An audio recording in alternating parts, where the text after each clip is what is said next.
Obsessive Gardener. This is my first 2022 grow update. Got a few things going on here, a lot of double cups, a lot of cracky.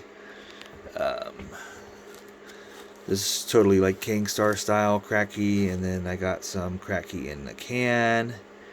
I got some hydro in cocoa core and perlite. So pretty much everything is getting some hydroponic nutrients. So I'll start off with what we got over here. We got Tom's Bomb F4. I just recently ate an F4 that was grown by Arsenic Element. So I took seeds from an F4, which are F5 seeds, and those are growing right here. They just popped up recently. Got a calico starting to show some true leaves and some variegation going on. Those are some new favorites of mine. I grew them last year and I really loved them. They're very beautiful. And let's see what else we got going on. So this one says monkey jalapeno. So I'm 99.99999% sure that this is a cross that I did on purpose. It's a Pinguita. I have a hard time saying it. Pinguita de Mono, which means little monkey pepper, crossed with a farmer's market jalapeno. So it's showing traits of the farmer's market jalapeno. So I'm pretty sure it did work, and plus, I took the pollen from the farmer's market jalapeno and put it right onto a flower that hadn't opened yet. I took the petals off right before it opened, put the pollen from the farmer's market jalapeno on it. I can't remember what it's called. I think it's called a stomata, the little thing that pokes out there, something like that. And brushed it on there real light, and a couple days later there was a pepper growing. So these are seeds from that pepper that made these. So these should be Pinguita de Mono crossed with farmer's market jalapeno F1, which means that's the first generation. I'm calling it monkey jalapeno for now, so this would be a monkey jalapeno F1. This is one, and there's a separate one right there. See, these are both cracky in a can, and this one is in perlite, and this one is in cocoa core and perlite. And then I just give it hydroponic nutrients because cocoa core has no nutrients in it at all. But yeah, so these are cracky in a can. I'll show you the roots a little bit here. Got some root activity. Alright, so it just fits. It's a 2-inch net cup and it fits perfectly into just a regular soda can. Oh, now it's stuck. Okay. So those are, all three of those are monkey jalapeno F1s. This is a creation by Andrew Kyleone. He didn't want to go with the cross. It's an Ahi Cherapita cross with Carolina Reaper. I believe he used the reciprocal cross, which is Carolina Reaper cross with Ahi Cherapita. So it's the same thing, but it's just crossed the other direction. I love these things. So he went with that one. I kept this one. He said I could do whatever I want with the genes. I just call it AK Cherapita after Andrew Kyleone. And then it kind of has a cool sound, AK-47, AK Cherapita. I don't know. So this is the F3, so this is the third generation. He sent me pods, F1 pods 2 years ago.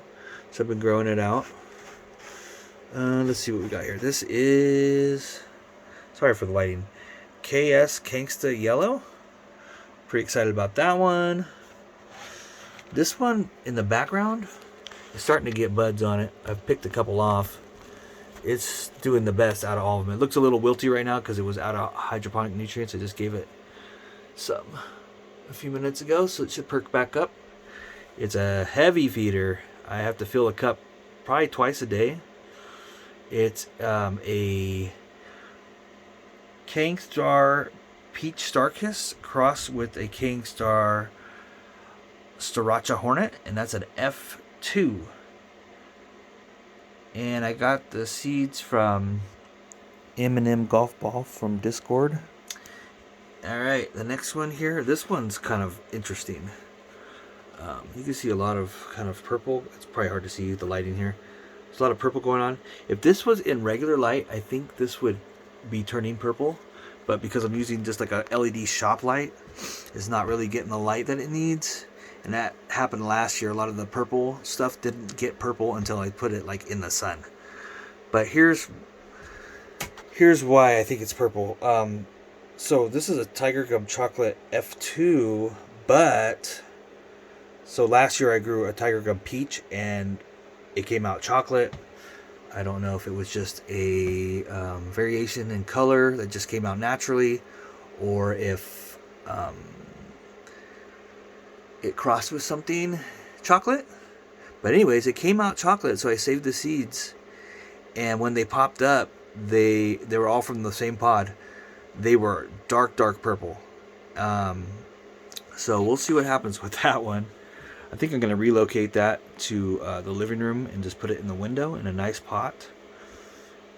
And back here is a King Star Sriracha Hornet. I saved seeds from one. It's not really a King Star. It's a King Star Sriracha Hornet cross with something else. I got seeds from somebody about a year ago or so, or 2 years ago. And it didn't look true.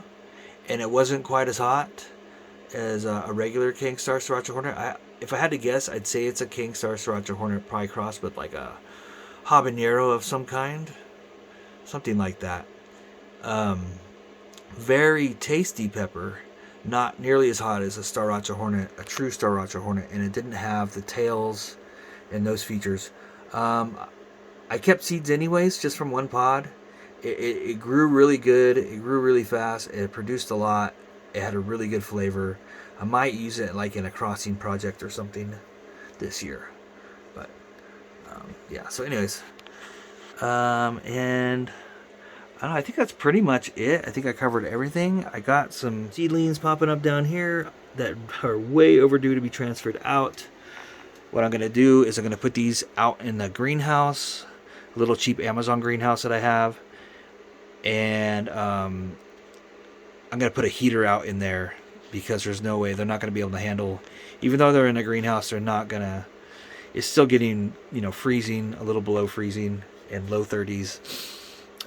Even, upper 30s is a little too cold, I want to get that temperature up around 60 at night if I can. So I'm trying to insulate my greenhouse with some bubble wrap and different things like that. I'm going to throw a heater out there, and then I'm going to see how the temperature does, and I'm going to try to move these out so that I can make room for these. And yeah, that's pretty much it. Thanks for watching The Obsessive Gardener, and I'll catch you on the next update.